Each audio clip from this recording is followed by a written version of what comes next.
Hi guys, it's Jen from JCT Rustic Homestead, and this video is to help you with your grow kit. I did a sunflower grow kit that I offered for sale for pretty cheap, so if you're one of the people that purchased it, thank you so much. If you purchased it from another farmer, still thank you. And this is something that you could also put together yourself for maybe friends, family, or your kids' friends or something, or maybe a birthday party if you have a kid that likes to be outside and growing things. I'm kind of hunkered down because I want you to be able to see the kit portion. This is a kit I put together. It's a sunflower grow kit. In the future, I'm also considering doing other kits, so if you have ideas or requests, let me know down in the comments, or I'll put my email down below as well. But this is the grow kit that I put together. It's a gallon size Ziploc bag, and inside you have your baggie of compost, 4 cups for your seeds, 4 packets of seeds. I have 4 different kinds of sunflowers. The 4 cups. Each cup has a drainage hole. And then there's a card. And there's my contact information on there, including our website, phone number, and email. On the back of the card it says "Grow with us" with a list of supplies that are included in the bag. And then a brief direction, which I know there's a lot of questions, so that's also why I'm doing this video. And inside the card is some sunflower information about sunflowers in general. And then these are the 4 kinds of sunflowers that I currently have seeds for. If I run out of those kinds of seeds and still have people wanting a grow kit, this may change, but I'll mark it in your kits. All right, so you have your compost. There's 2 different ways that you can start this. You can put water in your compost, because right now it's pretty dry. You can put it directly in the bag and squish it around to make sure everything is wet. You could also put it in a bucket or a bowl and wet it down that way. I would recommend that you water it before putting it in the cups, but you can put it in the cup and then water it. The only thing is that it might pack down a little more. Right now I'm just going to do it dry. In fact, I already have TV Magic, a cup full of dirt. So right now this cup is full of dirt about to here. It's not all the way full. And we're going to pretend that this dirt is actually already damp. These are your seed packets. They should be labeled with the type of seed that's in them. Most of them have 2. There are a couple, because they had smaller seeds, where I put 3 in there just as a bonus, but also because seeds don't have a 100% germination rate. Sometimes not every seed will sprout into a plant. But you can tear it open, you can whatever. It's just a Post-it, so it's a Post-it sticky on this edge and then 2 taped edges. So you just tear it open. I'm going to pretend I tore it open. Put your seeds in the cup. I usually place 1 on either side of the cup, or if I have 3, I might, just so they're evenly spaced. And if you have your own like little pots or whatever, feel free to use those. You don't have to use my cups. As long as that they're drainage and you have the room, do what you like to do. And then if you get like terracotta pots, the sunflowers won't be able to completely grow in there if they're a small pot, but the kids could paint them if you wanted to, or they could put their name on it. I would also recommend taking a Sharpie and writing your kid's name and the seed on the cup. I forgot to mention that before you put the dirt in. So before you put the dirt in, I'd also label it with your kid's name and the seed. All right, so you've labeled your cup, you've moistened your compost, and it may smell a little funky, but that's because it's compost. You put your seeds in, and then you top with a bit of compost again.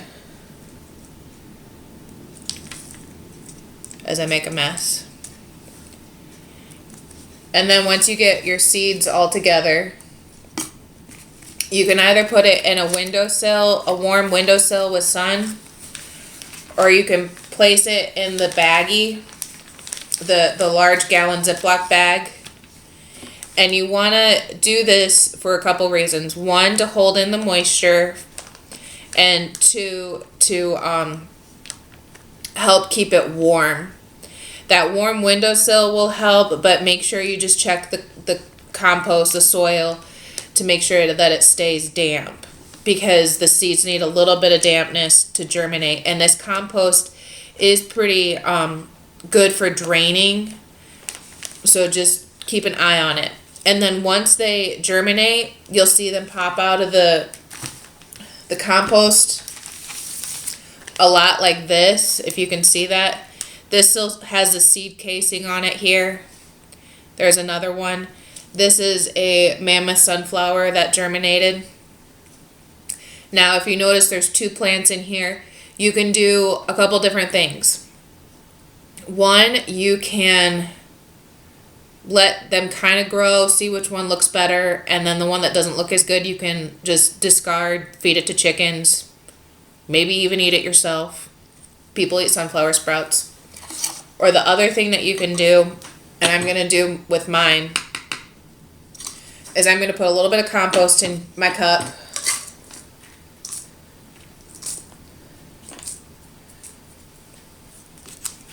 And I'm going to make a bit of a hole. This is just a popsicle stick. You could use like a pen or a pencil or something.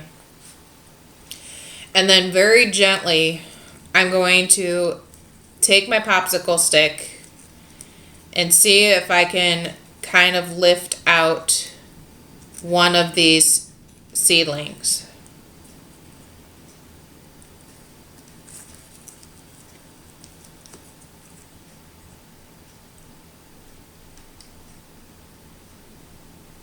And you can already see how long that root is. I planted this 8-9 days ago, and it's already this tall. So I'm just going to shove the root down into the compost, and I'll top it off with more compost. If you don't have more compost, you could try putting it direct in the ground, or you can get like a little bag of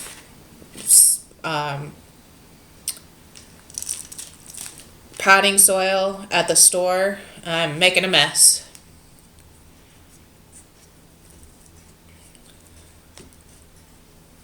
And you can pot this right up to these cotyledon leaves. The first leaves on the plant are called the cotyledon leaves.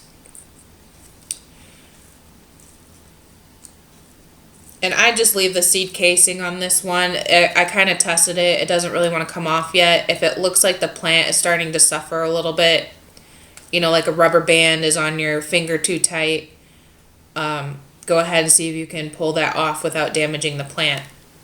So now I have my 2 plants. And I'm going to let them grow for a little bit longer.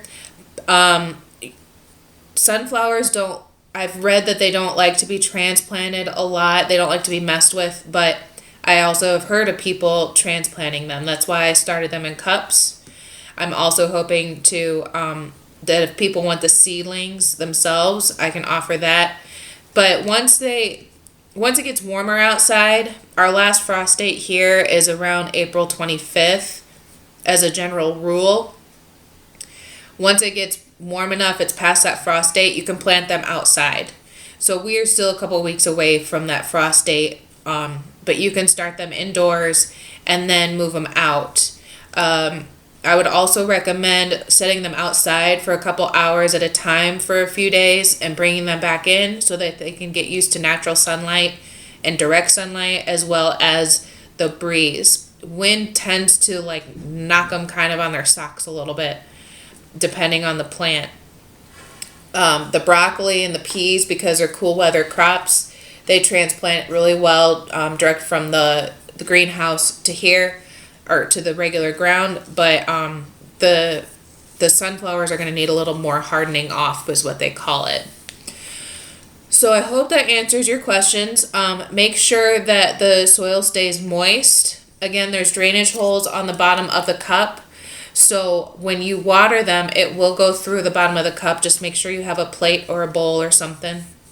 You can also do something called bottom watering, where if you put them like in a bowl, you can put water in the bowl and the soil will kind of wick the water up through the cup.